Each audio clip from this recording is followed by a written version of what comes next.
Hello students, I am Ishit Shah from Dolphin Academy. આજનો topic છે બહુપદીના શૂન્ય અને સહગુણકો વચ્ચેનો સંબંધ. આપણે દ્વિઘાત બહુપદીના મધ્યમ પદના ભાગ પાડી તેના અવયવો પાડતા આપણે શીખ્યા. જેમ કે ax square plus bx plus c છે, દ્વિઘાત બહુપદી છે, તો એક્સ સ્ક્વેરનો સહગુણક છે a, એક્સનો સહગુણક છે b અને c છે અચળ પદ. a, b અને c થઈ ગયા. અને જો એના શૂન્યો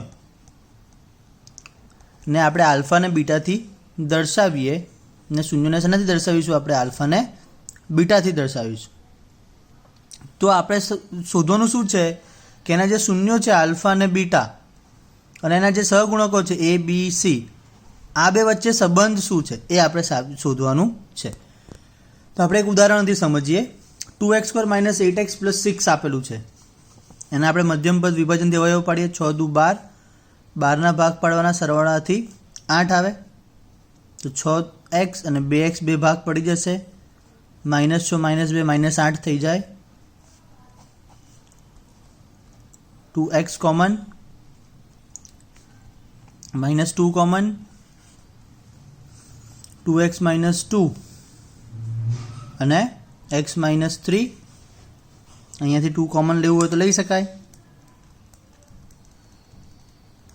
આ એના અવયવો પડી ગયા. હવે આપણે શું શોધવાનું છે? હવે આપણે શોધીએ છીએ એના શૂન્યો. શૂન્યો શોધવા માટે શું કરીશું? આપણે જે p ઓફ x આપ્યું છે એના બરાબર 0 લઈ લઈએ. એટલે કે આના બરાબર 0 લઈ લઈએ. એટલે આના અવયવ પાડીને આ વસ્તુ આવી 2 કૌંસમાં x -1 ઇન્ટુ x -3. તો એના બરાબર શું થઈ જશે? 0 થઈ જશે. એટલે x -1 બરાબર 0 અથવા x -3 બરાબર 0. 2 તો 0 જોડે જતું રહ્યું એટલે 0 થઈ જાય. એટલે x બરાબર મને મળ્યું 1 અથવા x બરાબર 3. એટલે મને એના 2 0 મળી ગયા. હવે હું શું કરું છું?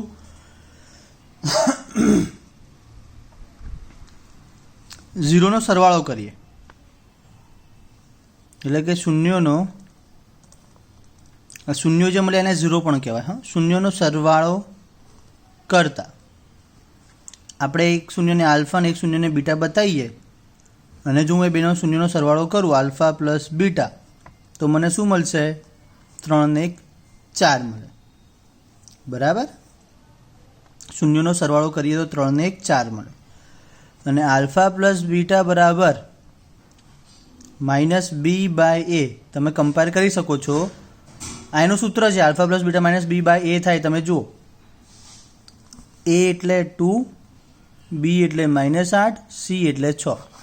-b/a -8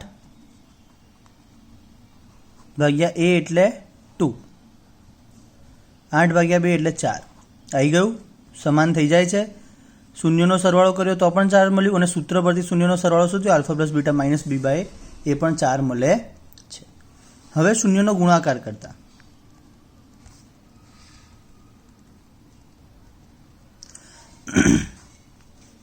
alpha into beta 1 into 3 એટલે 3 મળે. અને આલ્ફા ઇન્ટુ બીટાનું સૂત્ર છે c/a. c શું છે? 6. a શું છે? 2. એટલે 3 મળે છે. એ પણ સરખું આવે છે. એટલે આપણા સમીકરણ શું થઈ ગયા? ખાસ યાદ રાખવાના. Alpha plus beta -b/a, alpha into beta c/a. દ્વિઘાત બહુપદી માટેનું આ જરૂરી સમીકરણ જે યાદ રાખવાનું રહેશે. ને આવો એક ક્વેશ્ચન પૂછાતો હોય છે. એના પર બીજો ક્વેશ્ચન કરીએ. ક્વેશ્ચન પૂછાય કેવી રીતે? p ઓફ x આપ્યું છે 3x સ્ક્વેર પ્લસ 5x -2. આ દ્વિઘાત બહુપદીના શૂન્ય શોધો. પહેલાં તો શૂન્ય શોધી લઈએ. એટલે p ઓફ x બરાબર આપણે 0 લઈશું, પ્લસ 5x -2 બરાબર 0 લઈએ. મધ્યમ પદ વિભાજનથી એના ભાગ પાડીએ. 3 દુ 6, 6 એકા 6, 6 માંથી 1 જાય તો 5 આવે. એટલે 6x - x -2 બરાબર 0.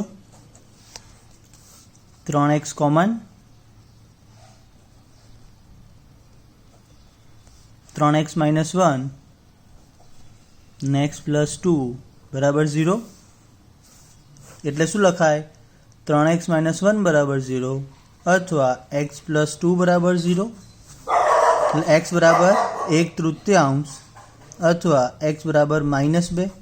એટલે x ની મને 2 કિંમત અહીંયા મળી ગઈ. ચાલો હવે શું કરવાનું છે મારે? શૂન્યો શોધી લીધા તથા તેના શૂન્યો અને સહગુણકો વચ્ચેનો સંબંધ ચકાસો.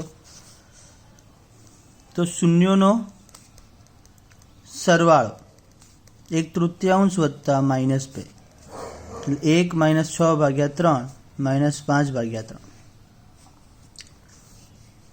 Alpha plus beta minus b by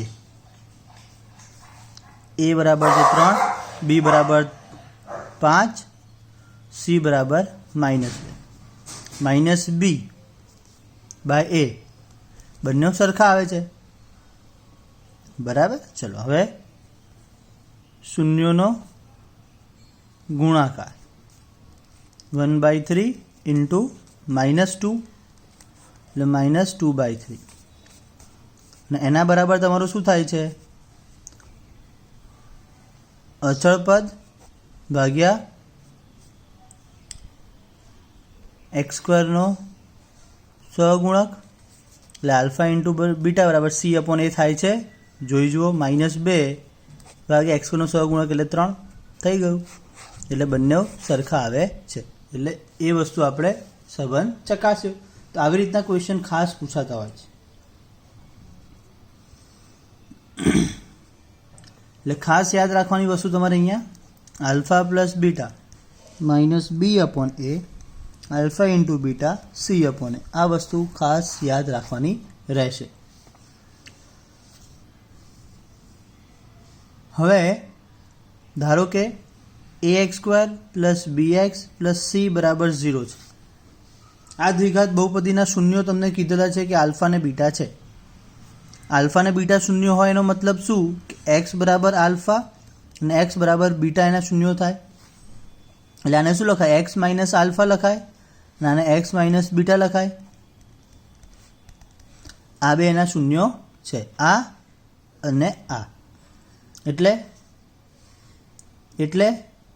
આપણે સમીકરણ ધારો કે લખવું હોય તો ax² plus bx plus C બરાબર 0 છે તો શું લખાય કે x minus alpha x minus beta બે શૂન્યોના ગુણાકાર સ્વરૂપે લખી શકાય. જેમ કે આ છે 3x - 1 ઇન્ટુ x પ્લસ 2 લખ્યું આપણે બે શૂન્યોનો ગુણાકાર એ 3x પ્લસ 5x - 2ના અવયવ પાડીને લખ્યું.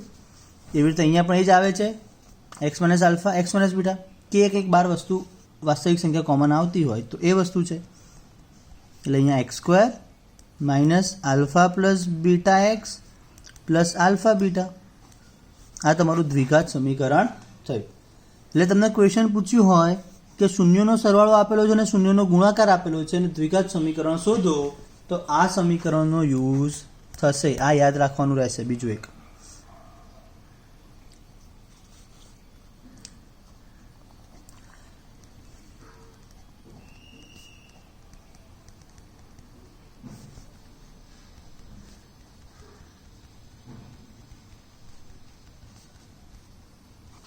3 સમીકરણો તમારે યાદ રાખવાના છે. હવે એના પર આપણે એક ક્વેશ્ચન કરીએ જેના શૂન્યોનો સરવાળો અને ગુણાકાર અનુક્રમે 4 અને 3 હોય. એટલે આલ્ફા પ્લસ બીટા આપેલું છે 4, આલ્ફા ઇન્ટુ બીટા આપેલું છે 3. તેવી દ્વિઘાત બહુપદી મેળવો. દ્વિઘાત બહુપદી શું છે x² minus alpha plus beta x plus alpha beta. તો આલ્ફા પ્લસ બીટાની વેલ્યુ શું છે 4, આલ્ફા બીટા 3 મળી ગઈ દ્વિઘાત બહુપદી. સિમ્પલ છે. આ ટાઈપના ક્વેશ્ચન બી 1 માર્કમાં પૂછાતા હોય છે. દ્વિઘાત બહુપદી x² પ્લસ 7x પ્લસ 10 ના શૂન્ય શોધો. તો ચલો પહેલાં શૂન્ય શોધી લઈએ. પી ઓફ એક્સ બરાબર શું છે x² પ્લસ 7x પ્લસ 10 એના બરાબર હું 0 લઈ લઈશ. 5 દુ 10 5 ને 2 7.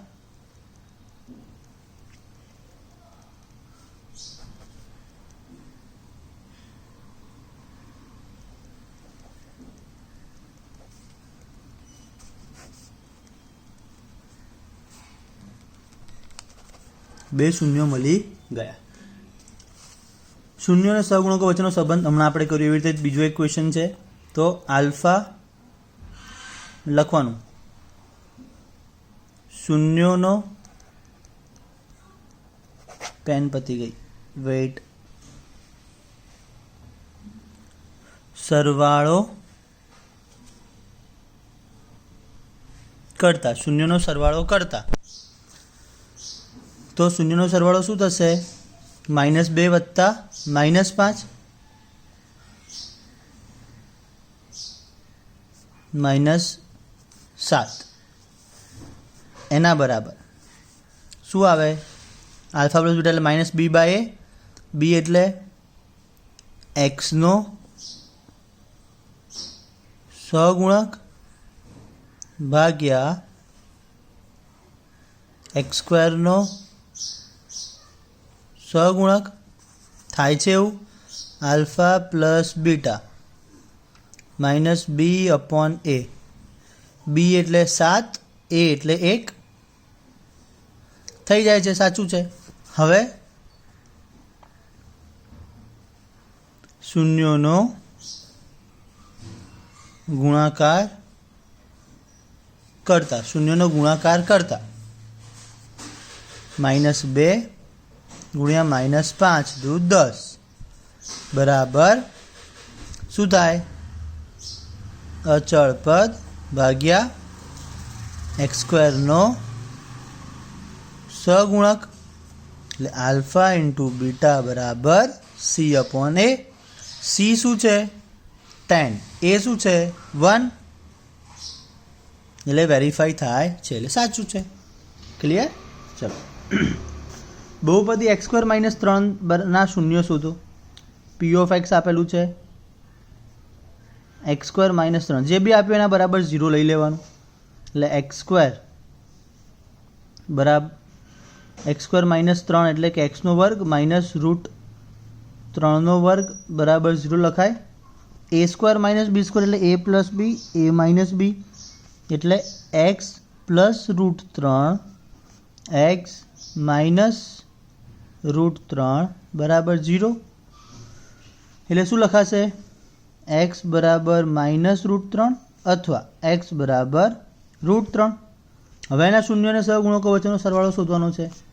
તો શૂન્યનો સરવાળો કરતા, શૂન્યનો સરવાળો કરતા આલ્ફા પ્લસ બીટા -√3 પ્લસ √3 0 થઈ ગયું. અને આલ્ફા પ્લસ બીટા સમીકરણ શું છે? -b/a. તો અહીંયા ax² plus bx plus c બરાબર 0 જોડે સરખાવતા ને a થશે 1, x વાળું પદ આમાં નથી એટલે b થશે 0 અને c થશે -3. એટલે -b/a, b શું છે? 0 એટલે 0 સરખું આવી ગયું. શૂન્યોનો ગુણાકાર કરતા -√3 ગુણ્યા √3, √3 × √3 એટલે 3 અને આ માઇનસ સાઇન તો છે જ. અને સમીકરણ શું છે? આલ્ફા ઇન્ટુ બીટા એટલે c/a. c શું છે? -3, a છે 1, બંને સરખું આવી ગયું. ક્લિયર? આવી રીતે આ સોલ્વ કરી શકાય. આગળ જોઈએ કે જેના શૂન્યોના સરવાળો અને ગુણાકાર અનુક્રમે -3 અને 2 હોય તેવી દ્વિઘાત બહુપદી મેળવો. હવે આપણને આલ્ફા પ્લસ બીટા આપેલું છે -3, આલ્ફા ઇન્ટુ બીટા આપેલું છે 2. દ્વિઘાત બહુપદી શું થાય? કે x² - alpha plus beta into x plus alpha beta એટલે કે x² આલ્ફા પ્લસ બીટાની જગ્યાએ -3, આલ્ફા બીટા એટલે 2, x² પ્લસ 3x પ્લસ 2. આ તમારી દ્વિઘાત બહુપદી થઈ ગઈ. કે કોઈ પણ વાસ્તવિક સંખ્યા. ત્રિઘાત બહુપદી, જનરલી ત્રિઘાત બહુપદી તમારા સિલેબસમાં નથી હોતું, પણ હું તમને સમજાવું છું કે શું હોય. કે p(x) બરાબર ax³ plus bx² plus cx plus d છે. તેના શૂન્યો શું થાય? આલ્ફા, બીટા અને ગામા. 3 શૂન્યો હોય કારણ કે ત્રિઘાત બહુપદી છે એટલે એના 3 શૂન્યો હશે. એના શૂન્યનો સરવાળો alpha plus beta plus gamma એટલે માઇનસ બી અપોન એ. બી એટલે એક્સ સ્ક્વેરનો સહગુણક, એ એટલે એક્સ ક્યુબનો સહગુણક. શૂન્યનો ગુણાકાર alpha into beta into gamma minus d upon a. D એટલે અચળ પદ, એ એટલે એક્સ ક્યુબનો સહગુણક. અને alpha into beta plus beta into gamma into alpha એટલે સી અપોન એ. સી એટલે એક્સનો સહગુણક, એ એટલે એક્સ ક્યુબનો સહગુણક. તો આ સમીકરણ પણ તમારે યાદ રાખવાના રહેશે ત્રિઘાત બહુપદી માટે. તમે યાદ, જેનું મેથ્સ વીક છે એ આ પ્રિપેર નહીં કરે તો પણ ચાલશે, પણ જેનું મેથ્સ સારું છે એ આ વસ્તુ પ્રિપેર કરવાનું. પી of x A 2x³ - 5x² - 14x + 8. હવે એના શૂન્યો આપણે 4 - 2 ને 1/2 પાસે શોધવાના છે. તો પી ઓફ 4 આપણે શોધીએ. 4નો ઘન માઇનસ 4નો વર્ગ માઇનસ 14 × 4 વત્તા 8. સોલ્વ કરો એટલે તમને 0 મળશે. પછી એવી રીતે -2 માટે શોધો. -2નો વર્ગ 5 × -2નો વર્ગ 14 × -2 વત્તા 8. સોલ્વ કરો એટલે એ પણ 0 મળશે. એવી રીતે 1/2 માટે શોધીએ. 2 × 1/2નો ઘન 5 × 1/2નો વર્ગ 1/2 તો 8. 2 × 4 = 8. 1/4 2 × 7 = 14 તો 8. 1/4 - 5/4 -7 + 8 એટલે +1. 1 - 5 એટલે -4/4 વત્તા 1 એટલે -1 વત્તા 1 એટલે 0. એટલે બધું શું મળી ગયું તમને? શૂન્ય મળી ગયું. એનો મતલબ કે આ 3 એના શૂન્યો છે, આલ્ફા બીટા અને ગામા. તો જ પી ઓફ એક્સ બરાબર 0 મળે, જો એના શૂન્ય હોય તો. બરાબર. એટલે આપણે લખી શકાય કે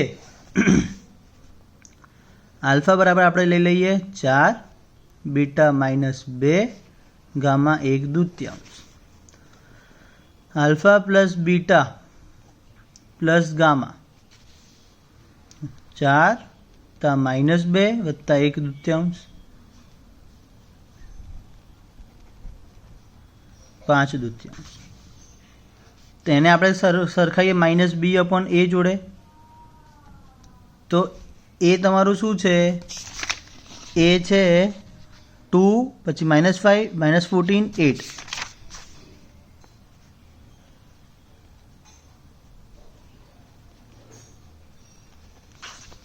-b/a એટલે 5/2 આવી ગયું.